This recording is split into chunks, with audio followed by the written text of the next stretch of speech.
Resumen imposible. Mati Columbati te ordena las noticias en un país imposible de resumir. Maldita suerte, una mirada crítica de una realidad absurda. Y ahí va el lunes 28 de julio, mucho para comentar en el arranque de la semana. Hay una casa inmigrantes en la Casa Rosada, reunida con Milei, con Patricia Bullrich, recorriendo el patio de las Palmeras y bueno, y algunos muy contentos porque ahora no sé qué, los argentinos van a poder entrar a Estados Unidos sin pedir permiso. Fantástico. ¿No? Es lo que estábamos necesitando. Sí. Un montón de gente diciendo, ¿y la sube cómo la cargo? ¿No? Sí. Pero no bueno, sabes cómo va a repuntar la economía con esto. totalmente. Mientras tanto, hablando de polémicas a nivel internacional, Stiglitz habló sobre el futuro de la Argentina, dijo que estamos a las puertas de otra crisis, el gobierno dijo que es payasesco, habló el número 2 de Caputo, que salió al cruce del Premio Nobel de Economía, sigue el festival privatizador de Milei y sus socios, ahora te voy a contar qué novedades hay con eso, y también el mensaje del peronismo rumbo a las elecciones. ¿En qué anda el peronismo? Que este fin de semana tuvo varios actos, fotos, muestras de unidad, sumar fuerza para frenar a Milei, es el mensaje. Vamos a actualizar ahora en qué andan y también las últimas novedades del mundo. Amigos, amigas, mientras tanto dejan un like, un comentario y arrancamos a resumir. La Casa Migrantes y la Casa Inmigrantes anda ahí por la Rosada, paseando. Fue recibida ya por Milei en una señal más de la creciente sumisión de nuestro presidente a Donald Trump, ¿no? Nuestro fan de Trump. Sí. Cosplay del acercamiento al ala más dura también del Partido Republicano estadounidense. Este lunes estuvo Kristi Noem, secretaria de Seguridad Nacional de Estados Unidos, figura destacada del entorno de Donald Trump. Estuvo en la Casa Rosada, ahí sentada con Milei, con el canciller Berthen y con la ministra de Seguridad, Patricia Bullrich. Patricia le hizo todo un recorrido por la visita Casa guiada. Rosada. Por sí, supuesto. ella estaba chocha. Bueno, esta visita que obviamente refuerza los lazos entre el gobierno argentino y el estadounidense y también proyecta casi una agenda, más que una agenda conjunta, una agenda de seguimiento total, de sumisión total, de alineamiento absoluto a lo que manda Estados Unidos, incluso cuando acá en la Argentina ni siquiera es un tema, o no necesariamente, salvo que el gobierno lo pretenda, el asunto migratorio, ¿no? Bueno, contó Gaby hace poco que tras el endurecimiento de las leyes migratorias expulsaron a un ciudadano uruguayo. Exacto. Deportaron a un uruguayo así de la noche a la mañana, una cosa medio extraña, ¿no? Pero no es un problema hoy en Argentina la migración. No está en agenda, incluso, no está, perdón, está mucho más en agenda, por ejemplo, en un país como Chile. Claro. No, por eso, es más una imitación que una línea bajada de Estados Unidos, me parece. Bueno, esta visita da lugar también al inicio del proceso para que la Argentina ingrese al programa de exención de visa que posibilitaría que los ciudadanos argentinos puedan ingresar a Estados Unidos sin la necesidad de obtener una visa. Y hay por estas horas un montón de libertarios celebrando esto como el gran logro de la gestión de Milei. Si bien la decisión política está tomada, esto también, por otro lado, podría demorar meses, hasta años en aplicarse. Ahora la Argentina será sometida a evaluaciones de seguridad para verificar que se cumplan con los requisitos, las solicitudes que demanda Estados Unidos. En lo concreto, Bullrich firmó con Noem un memorando de cooperación en seguridad entre la Argentina y Estados Unidos como primer paso para el ingreso de Argentina al programa de exención de visas. Que con todo derecho algunos podrán celebrar, pero la verdad, ¿no? Que no es que vos decís, salís a la calle y estaba todo el mundo esperando, por favor, ¿cuándo será el día que podamos viajar a Estados Unidos sin requerir una visa, ¿no? Se me ocurre que entre los problemas, digamos, sociales, los dramas urgentes a resolver en la Argentina, habrá algún sector que sí, digamos. Sí, que están gritando, es hoy, es hoy. ¡Qué bueno! Ahora sí voy a poder viajar a Estados Unidos. Está pasando. Y otros que dirán, no sé, hermano, no llego al 10 de cada mes. ¿Cómo cargo la SUBE? Vos me querés hablar de la visa y yo te pregunto cómo cargo la SUBE. Bueno, se trata también de una medida que ya se había adoptado en el gobierno de Menem, cuando se logró alcanzar también un entendimiento muy similar en ese entonces con el gobierno de Bill Clinton, que rigió hasta 2002, cuando nos metieron una patada en el orto. Dijeron, Esto muerto de hambre. Vamos, afuera. 5 presidentes en un mes es como... Muy poco serio para nosotros. Es poco serio. Sí, total. Bueno, hay algunas imágenes dando vueltas en las redes sociales de Patricia Bullrich oficiando de guía en inglés para Kristi Noem en la Casa Rosada. Lo tenés ahí, es el video 2, lo publicó Sofía Rojas de la agencia NA, que está Patricia Bullrich ahí recorriendo la Casa Rosada, mostrándole, tipo anfitriona, a Kristi Noem, el patio de las palmeras, hablándole en inglés. Sí. Ella, por supuesto, te imaginás para Patricia Bullrich Yo eso. hablo muy bien inglés, dijo Patricia. Sí. Esto para Bullrich es casi un sueño, ¿no? Estar con la cazadora de migrantes yankee haciéndole un paseíto por la Casa Rosada, muy contenta. También se reunieron, también firmaron ahí. Bueno, esto fue previo a la reunión con Milei. A ver, Noem es la encargada de la detención y deportación de los migrantes en su país. Ori lo viene contando, nos ha contado la historia de esta mujer, ex gobernadora de Dakota del Sur, una figura también muy criticada por impulsar estas políticas migratorias restrictivas, por apoyar el uso de la fuerza letal en la frontera, por realizar declaraciones abiertamente xenófobas. No hay mucha vuelta, ¿no? Con Kristi Noem es eso. Totalmente, reproduce el libreto trumpista. Es muy importante como figura porque no nos olvidemos que Donald Trump llegó a la Casa Blanca con la promesa de deportar a millones de personas, de terminar con esa invasión, según sus propios términos, en la frontera sur de México. Por lo tanto, ella se ha convertido en el rostro y la voz de esa promesa electoral que están tratando ahora de hacer realidad con acuerdos que han tenido mucha trascendencia, como por ejemplo los acuerdos que están teniendo con El Salvador, claro, ¿no? Con Nayib Bukele. Claro. Y esa famosa prisión de máxima seguridad, donde la hemos visto a ella misma filmándose, lo recordábamos la semana pasada en la previa de esta visita, filmándose en modo selfie con los reos detrás de ella. Bueno, obviamente su llegada al país es parte también de un alineamiento total y absoluto y se suma a una larga lista ya de representantes del gobierno de Trump que incluyen al jefe del Comando Sur, ¿se acuerdan de Alvin Halsey? Que estuvo también allá en Tierra del Fuego. El secretario del Tesoro, Scott Bessent, que vino, tuvo un par de horas en la Rosada y se fue a decir, miren, si esto se complica en algún momento, la nuestra también está. Se suma también al secretario de Salud y Servicios Humanos, Robert Kennedy Jr., un antivacunas total, bueno, uno que quiere destruir también el sistema público de salud y demás. El ex titular de la CIA y uno de los estrategas republicanos, Barry Bennett. Todo totalmente alineado. No es que vienen a establecer cooperaciones estratégicas con la Argentina. Vienen a mandar. Esto hay que empezar a tenerlo claro, digo.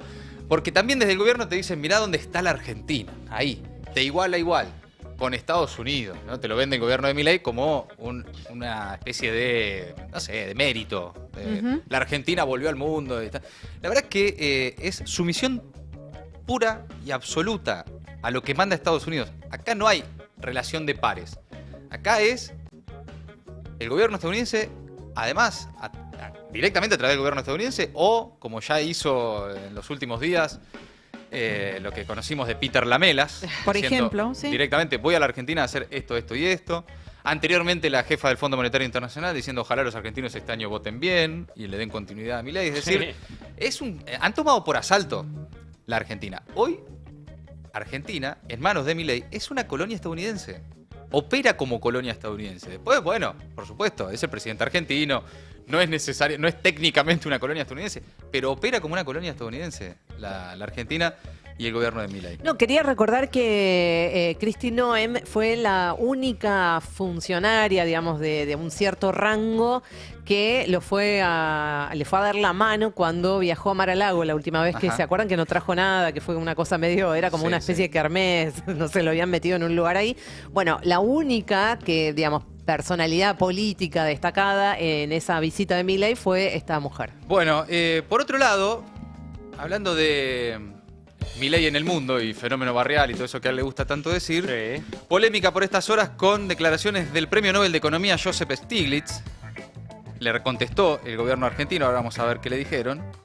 Dijo que la Argentina está a las puertas de otra crisis, apuntó sus críticas especialmente al endeudamiento, a la toma de deuda con el Fondo Monetario Internacional, en las gestiones de Macri y de Milei, en las dos con No te la pierdas campeón Caputo como protagonista. Dijo que el país así no es viable, dijo Joseph Stiglitz. Esto fue en una conferencia durante el Festival Gao en Colombia, en el que propuso también un modelo de capitalismo progresista en el que el Estado tenga mecanismos de control sobre el poder financiero. Pero esto dijo Joseph Stiglitz, Premio Nobel de Economía, muy respetado por algún sector del sistema financiero y del poder económico y de la conversación de los economistas en el mundo, bueno, no al menos respetado en principio por el gobierno argentino, que ahora te voy a contar qué le contestaron. Pero esto decía Stiglitz en los últimos días.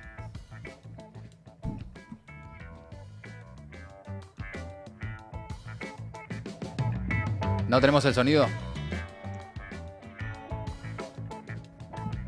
Bueno, ahí está entonces Stiglitz básicamente diciendo que el país no es viable y describiendo por qué la Argentina está a las puertas de otra crisis. Sí, decía lo que ya todos Lo que sabemos, Sí, lo que sabemos, pero bueno, dicho por Stiglitz y dicho desde afuera, ¿viste? Sí. Es como tanto le gusta a Milei mirarse en el mundo, en los medios del mundo, en lo que dicen de él en el mundo. Bueno, acá tenés a un tipo que te gustaría más, menos, pero de economía debe saber, ¿no? Suponemos. Él se ganó Claro, él sí se lo ganó, ¿eh? Este sí es un Nobel de Economía. Es un Nobel de Economía. Ahora sí, a ver, repasemos qué dijo Stiglitz. Bueno. No está con ganas de hablar Stiglitz, No. por lo menos ahora. Lo están silenciando. Ya está, déjalo de pasar, déjalo pasar. mercados Ahí está. abiertos, Bueno, ahí está. a que ver. les llevó a la actual crisis y lo que acaba de ocurrir bajo Milei. Eso engrandece y agrava el problema. No pudieron pagar el préstamo de 44.000 millones y ahora el Fondo Monetario Internacional les presta otros 20.000 millones de dólares que tampoco serán capaces de pagar. Entonces las personas podrán decir, miren, la inflación en Argentina sí se ha reducido. Claro, se ha reducido. ¿Por qué? Porque han sido capaces de usar estos 20.000 millones de dólares para mantener la tasa de cambio estable sin que esta nuevamente se caiga, y esto ha jugado un gran rol en poder reducir la tasa de inflación. Pero el país no es viable. Ahora con más de 56.000 millones de dólares en deuda. No podrán pagar esto. Y realmente esto agrava todo y seguramente en unos años veremos otra crisis.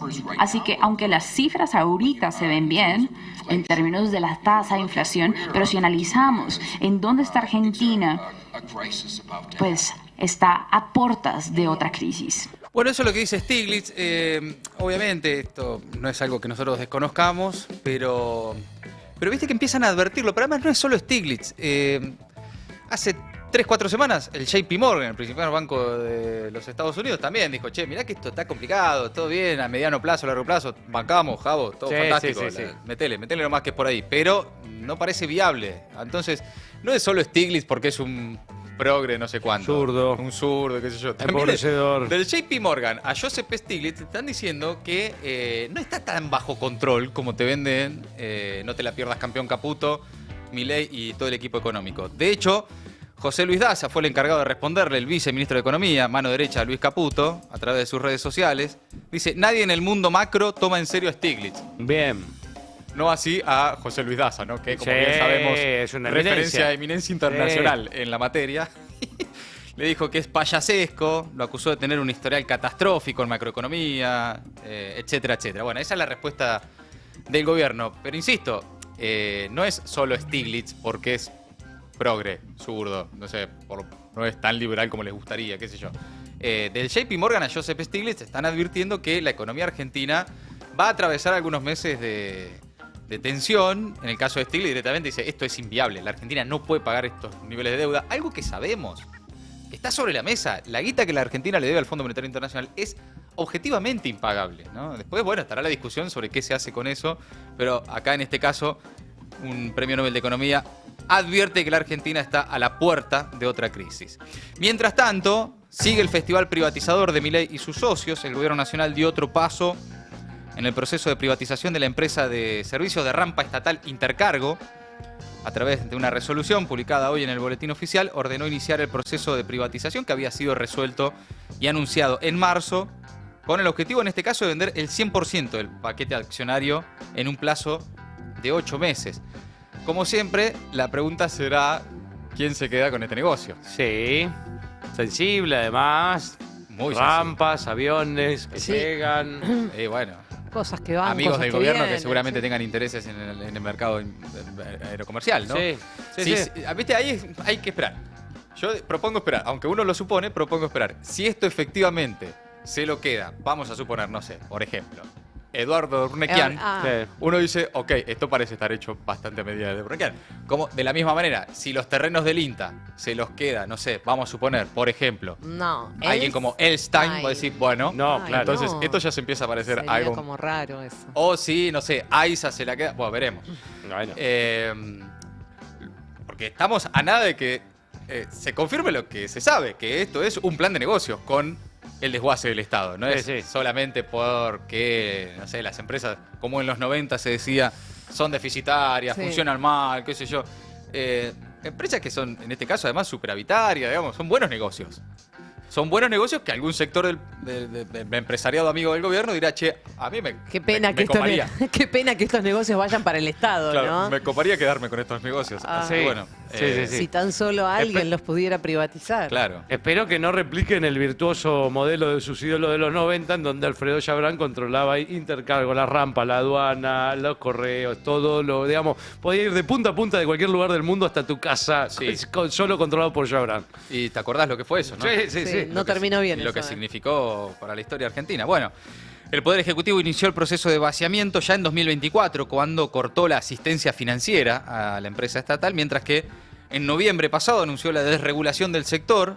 Esta resolución privatizadora sigue a la anunciada la semana pasada, cuando el gobierno fijó las acciones para privatizar Belgrano Cargas y Logística Sociedad Anónima en el plazo de un año. También de otras empresas que están avanzando en la privatización. En este caso, además, la resolución firmada por No Te La Pierdas Campeón Caputo ordena a la Secretaría de Transporte la actualización del inventario de bienes de la empresa, que viene siendo ajustada desde hace un año, con despido de trabajadores, baja de salarios, falta de fondos para su operación, preparando el terreno para, ¿no?, como siempre sucede, desde el Estado, limpiar, entre comillas, las empresas y entregárselas a algunos muchachos, posiblemente o no, veremos, amigos del gobierno, ya lista para operar, haciendo desde el Estado el trabajo sucio que necesita la empresa para comprarla. Bueno, por cierto, salió la Asociación del Personal Aeronáutico a denunciar en un comunicado que la decisión se apoya en una falsa causa de supuesto deterioro financiero de Intercargo, cuando la empresa presentó un superávit en 2024 sin asistencia estatal.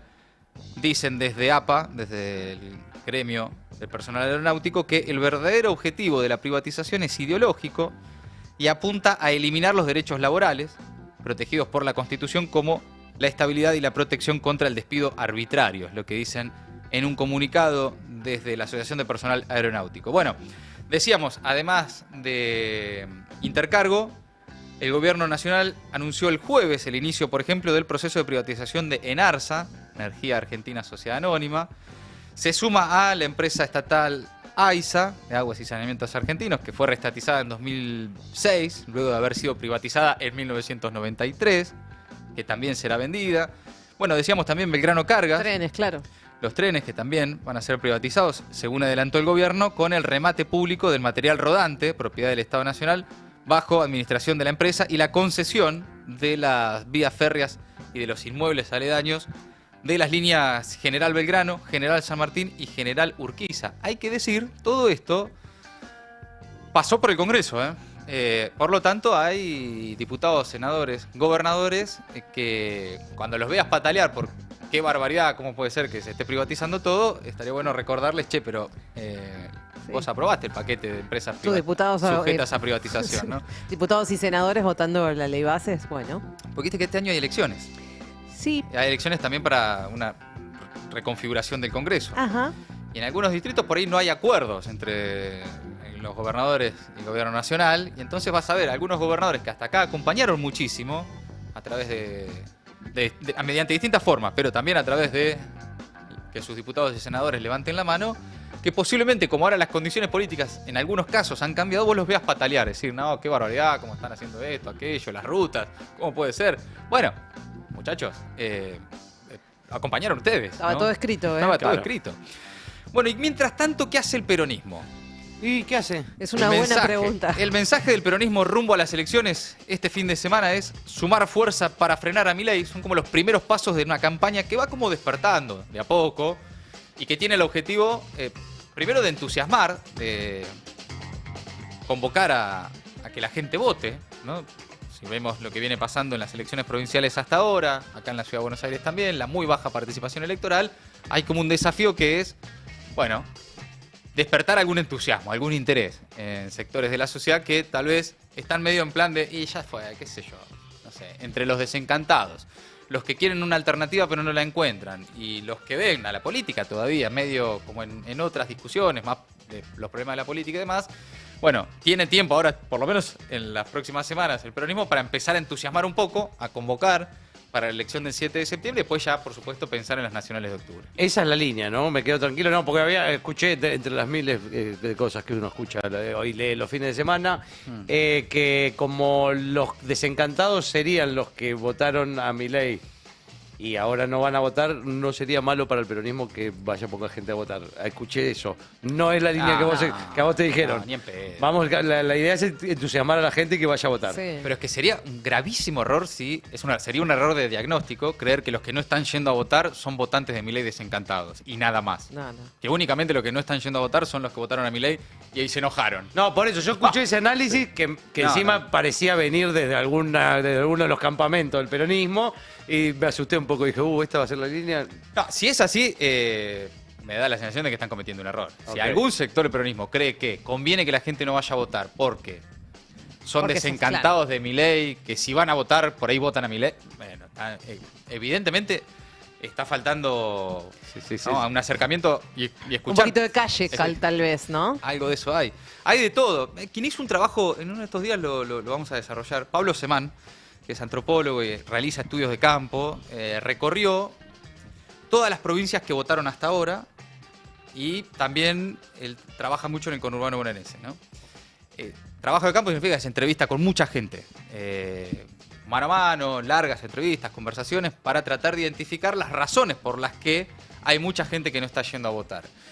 Y hay distintos grupos en ese no votante. Es a veces es un error considerar que únicamente hay gente que no está yendo a votar porque votó a Milei y se desencantó. Hay de todo. También hay votantes que eran votantes del peronismo, que no votaron a Milei y que están ahí, ¿viste? Tampoco Y con que no se están sintiendo interpelados por la oferta. Claro, no están desesperados Por lo menos para ir hasta ahora. de rodillas a votar al peronismo, ¿no? Hay un montón de... En ese gran... Además es muy grande el universo que no está votando. Sí. En la Ciudad de Buenos Aires acá votó la mitad. Claro. En Santa Fe votó la mitad. En Rosario votó el 48%. O sea, es mucha la gente que no está votando. Difícil. Es muy cómodo, seguramente, para algunos dirigentes, llenar ese vacío con una interpretación rápida y decir, y eso es porque el gobierno de Milei fracasó y la gente entonces ya está decepcionada de todos. Bueno, mirá que hay muchas otras variables dando vuelta Por en el eso. aire de por qué no se está yendo a votar.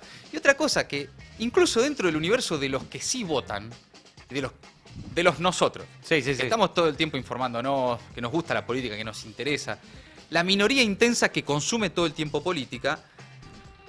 Y si no, se los pregunto a ustedes, amigos, amigas que nos están escuchando, ¿cuántos de los votantes con ganas de ir a votar van a votar convencidos de lo que votan? Que vos decís, me tiro de cabeza para votar a este. Sí. Y la verdad que a veces es, no puedo creer otra vez ahí, me los pusieron otra vez acá. Bueno, Sí. va a votarlo. ¿Cuánto hay de eso?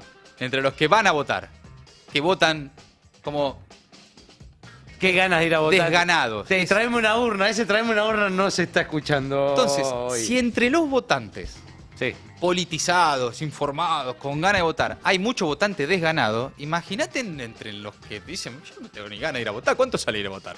Me tomo el bondi, ida y vuelta, y qué sé yo, ¿cuánto está la multa por no votar? Bueno, esa cosa del desapego, del cansancio, hay que empezar a entender lo que está compuesto de un montón de variables, no únicamente de desencantados de Milei, ¿no? Bueno, por otro lado, ¿cuál es entonces, por estas horas, al menos, las primeras líneas de acción, los primeros movimientos del peronismo? Hay una imagen que este fin de semana sorprendió al menos por el contraste que implicaba con los días previos, semanas, meses previos, que habían sido jornadas de mucha tensión interna, de desconfianza. Un acto en Quilmes, donde estuvieron en la Universidad Nacional de Quilmes Axel Kicillof, Verónica Magario, gobernador, vicegobernadora. Verónica Magario además encabeza la lista de la tercera sección electoral, junto a los camporistas Mayra Mendoza y Facundo Tignanelli. Un fragmento, a ver, de lo que dijo Kicillof en ese acto.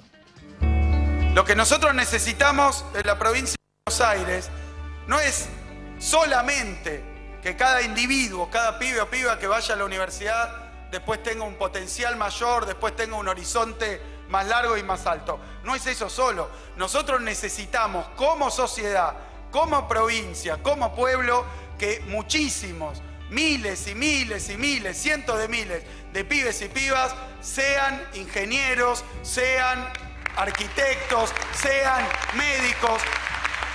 ¿Por qué el ataque a la universidad? ¿Por qué el ataque a la ciencia, a la tecnología? ¿Por qué? ¿Por qué con tanta crueldad? Porque también habla del modelo de país. Hay un maridaje, hay una dependencia mutua entre el modelo de industrialización de la Argentina, el modelo de la capacidad de generar valor agregado y la universidad y la ciencia y la tecnología. Existen juntas.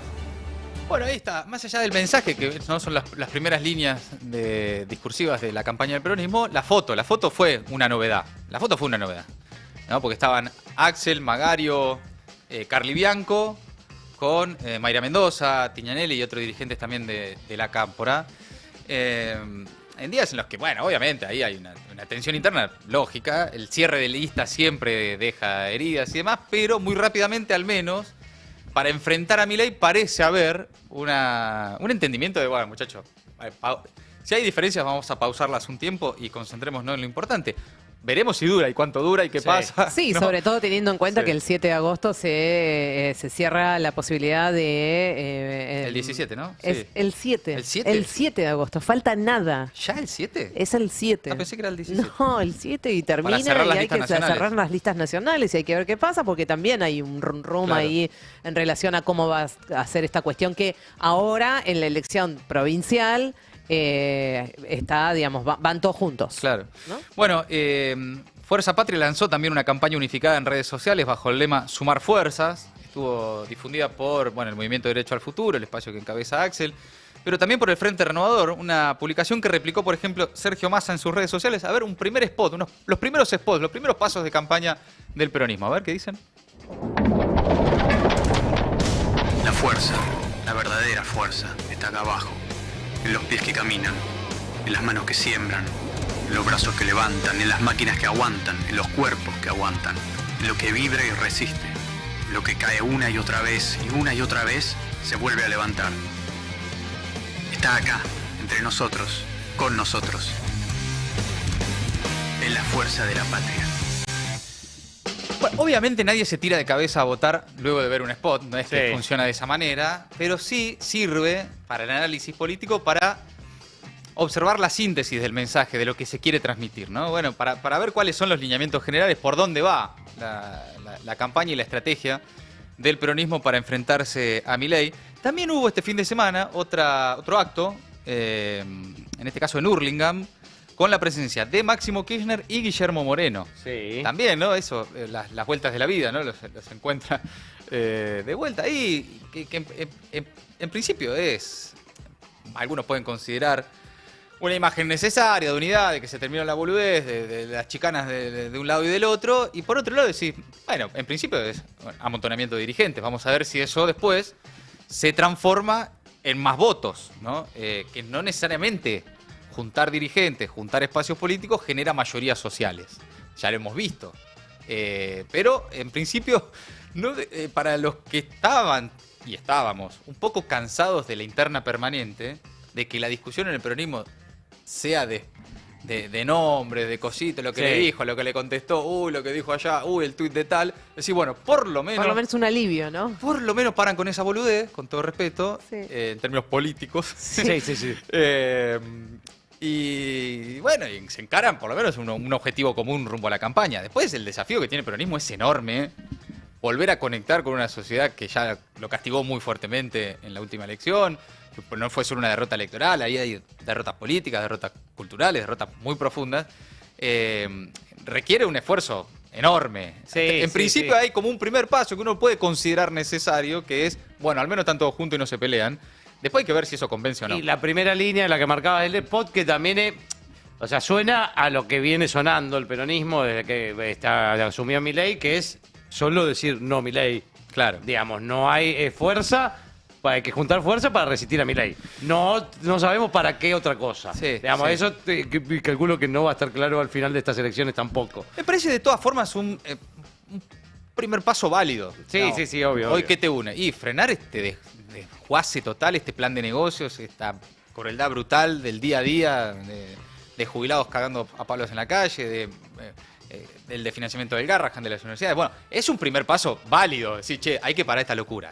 Después, ¿qué se construye? Esa es otra discusión que no se va a resolver ahora, lleva tiempo, que no sé si se va a resolver este año.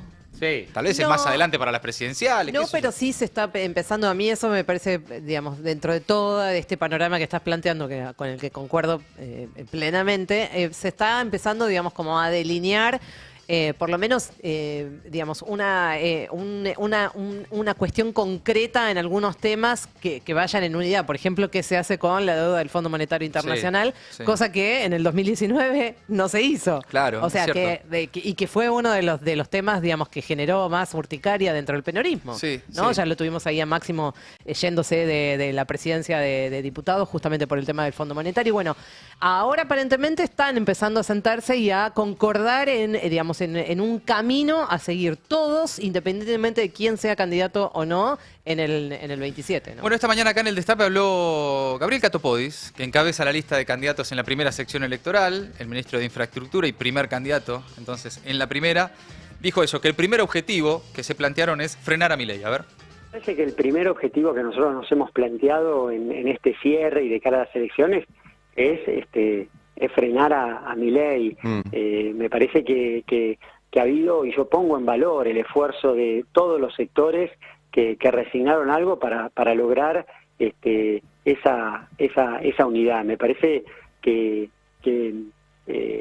la posibilidad de que toda la ciudadanía tenga una sola boleta en el cuarto oscuro es una instancia que nos tiene que permitir empezar a construir para adelante un frente social, político mucho más poderoso. La unidad de los dirigentes en una lista no es garantía de nada. Nosotros necesitamos la unidad, Claro. convocar a todos los que pensamos de la misma manera, y esa me parece la oportunidad que tenemos de cara a las próximas elecciones. Bueno, ahí hay una línea, ¿ves? Lo reconocen los propios dirigentes, algunos, no todos, Catopodis en este caso, bueno, la unidad de los dirigentes en una lista no garantiza la mayoría social que vos necesitas, no solo para ganar una elección, sino para tener un proyecto político, una alternativa, ganar en algún momento las elecciones, pero más allá de ganar o no, más allá de lo que suceda el 7 de septiembre, etcétera, volver a conectar, volver a hacer que un sector de la sociedad diga, bueno, sí, capaz que vuelvo a confiar en que podés ser una alternativa después del último fracaso, ¿no? Sobre qué va a pasar después, Carly Bianco habló esta mañana sobre la unidad en octubre, dijo que todavía no es momento de adelantar esa discusión, pero que se habló de listas conjuntas, no de ir unos por un lado y otros por el otro, como plantea, entre otros, por ejemplo, Ofelia Fernández, con un planteo muy interesante la semana pasada en Gelatina sobre el fetiche de la unidad y sobre estrategias para octubre. Bueno, esto respondía Carly Bianco en Futurock. A ver. Las listas nacionales.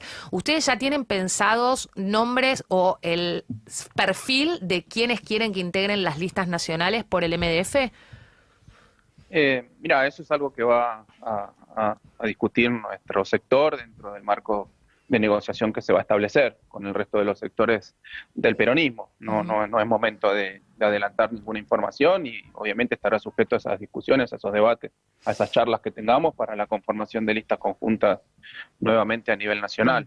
Obviamente, imagino que el gobernador debe tener en su cabeza algunos nombres, pero bueno, no corresponde hacerlos públicos.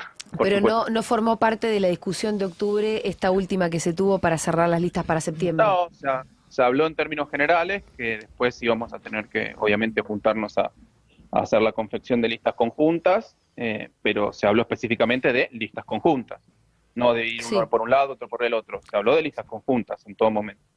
Bueno, ahí está entonces los primeros movimientos del peronismo rumbo a la elección del 7 de septiembre en la provincia de Buenos Aires. Antes de esa elección está el cierre de listas de diputados y senadores nacionales en todo el país para las nacionales de octubre y de a poco. Primeros movimientos, primeros spots, primeras fotos, primeros actos, como, bueno, primero es como que se están convenciendo entre ellos de que es por ahí de que juntos pueden, que por ahí en algunos casos no necesariamente haya unidad, pero no quedó otra y vamos juntos. Y después, ojalá lo más temprano que tarde, el convencimiento, el acercamiento a la sociedad que tiene que ir a votar en definitiva en septiembre en la provincia de Buenos Aires. Sí, elección bonaerense, pero clave a nivel nacional por la cantidad de gente que vota y por lo que representa, obviamente, también la provincia de Buenos Aires. Bien, hasta ahí las últimas novedades de la política local. ¿Qué está pasando en el mundo, Ori? Empezamos en Colombia. Si están de acuerdo con un país expectante, el juicio contra Álvaro Uribe está llegando finalmente a una conclusión. Se está desarrollando ahora mismo la audiencia en la que se va a conocer el veredicto. La justicia no se arrodilla ante el poder, es lo que dijo la jueza Sandra Heredia en el inicio de la lectura del fallo. Hoy este juzgado no decide sobre un nombre, decide sobre unos hechos. Esto realmente es un proceso inédito en minutos, apenas, me imagino, empezó esta mañana, está siendo larga la lectura del fallo, así que hay que hacer un F5 para ver cuándo finalmente se dé a conocer el veredicto. En todo caso, le puedo decir que es un proceso absolutamente inédito. Uribe es el primer expresidente en sentarse en el banquillo de los acusados en un juicio de esas características, un juicio penal, que lo señala por soborno a testigos y también fraude procesal, y esto es en relación con sus vínculos, ¿no?, con el paramilitarismo. Va a tener consecuencias de mucho impacto en la política colombiana. Bueno, de allí de Colombia nos vamos a Escocia. Escocia, donde también estuvo Donald Trump. Donald Trump, que anunció un acuerdo comercial finalmente entre Washington y Bruselas. A ver. Thank you very much. So we have good news. We've reached a deal. It's a good deal for everybody, I believe. And it's, I think you were saying this is probably the biggest Donald deal Trump ever hablando reached in any capacity. junto a la presidenta de la Comisión Europea, von der Leyen, diciendo: tenemos muy buenas noticias, alcanzamos un acuerdo, es un buen acuerdo para todos, probablemente sea el acuerdo más grande jamás alcanzado, ya sea en términos comerciales o más allá del comercio. Todo lo que hace Todo Donald grande. Trump es Histórico, todo es histórico, claro, está bien. Sí, Es vuela la misma. alto, vibra muy alto lo que hace Donald Trump en todas las materias. En concreto es un acuerdo que impone una tarifa general, o sea, un arancel del 15% para la mayoría de los productos europeos. Es menos, por cierto, que el 30% que se había anunciado inicialmente y que debía entrar en vigencia ahora, este 1 de agosto. A cambio, la Unión Europea, y acá lo hago breve, lo resumo, pero la Unión Europea se compromete a compras masivas en el sector energético y también de inversión industrial, además de algunas exenciones arancelarias. Bueno, no es un entusiasmo que todos compartan, mientras algunos están celebrando haber podido evitar escenarios todavía mucho peores. Otros lo están considerando como un mal acuerdo, un acuerdo malo. Fíjense la reacción del primer ministro francés, que acotó en las redes sociales: este es un día oscuro cuando una alianza de pueblos libres reunidos para afirmar sus valores y defender sus intereses decide someterse. Bueno, y ya que estamos mencionando Donald Trump, hizo, les decía, ese anuncio desde Escocia, donde varios cientos de personas le hicieron saber que no era bienvenido al presidente estadounidense. Estas son las fotos, o lo que refleja las fotos que estamos ahora compartiendo. Esto tiene todo que ver con el genocidio en Gaza, el uso por parte del gobierno israelí del hambre como arma de guerra, que al fin es tema protagónico de las agendas mediáticas en el mundo, y también en contra de la inacción, en realidad, mejor dicho, la complicidad por parte de Estados Unidos. Este fin de semana, las fuerzas israelíes relajaron finalmente, y de manera muy parcial y muy insuficiente, ahora vamos a compartir imágenes, ¿no?, del hambre que acecha en Gaza y esas multitudes que están pidiendo por un pedazo de comida, de pan, de lo que fuera. Entonces, relajaron un poquito el bloqueo total que mantenían hasta ahora a la ayuda humanitaria, pero que nadie se deje engañar. 3 puntos. 1, la ayuda es muy lejos de alcanzar. Estamos hablando de una gota de agua en el mar. Claro. No existe además perspectiva de que se mantenga en el tiempo.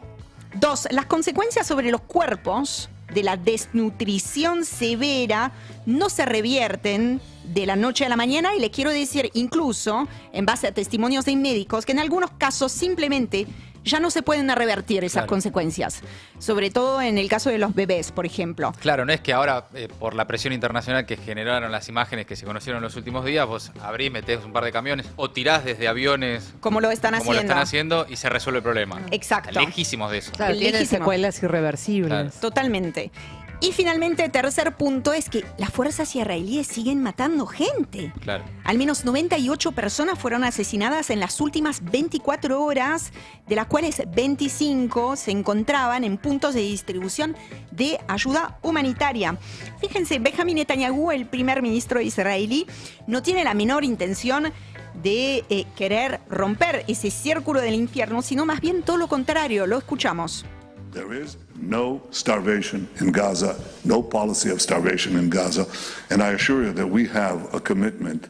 Está hablando entonces Benjamin Netanyahu diciendo: no hay hambruna en Gaza, no hay una política de hambruna en Gaza, y les aseguro que tenemos el compromiso de alcanzar nuestros objetivos de guerra. Vamos a seguir luchando hasta lograr la liberación de nuestros rehenes y la destrucción de la capacidad militar y gubernamental de Hamas ya no existirán. O sea, mantiene la misma retórica, además de negar lo que está sucediendo. Incluso así, incluso con esas palabras y esas decisiones, Benjamin Netanyahu no es lo suficientemente villano para sus socios de gobierno. Y para terminar... Claro, aunque esto no lo crea, hay gente que en el gobierno israelí lo corre por derecha de Netanyahu, que ya es como... Parece imposible. Parece imposible, pero hay. Y sin embargo, les traje el ejemplo de Itamar Ben-Gvir, Itamar, así es su nombre, Ben-Gvir, que es el ministro de Seguridad Nacional israelí.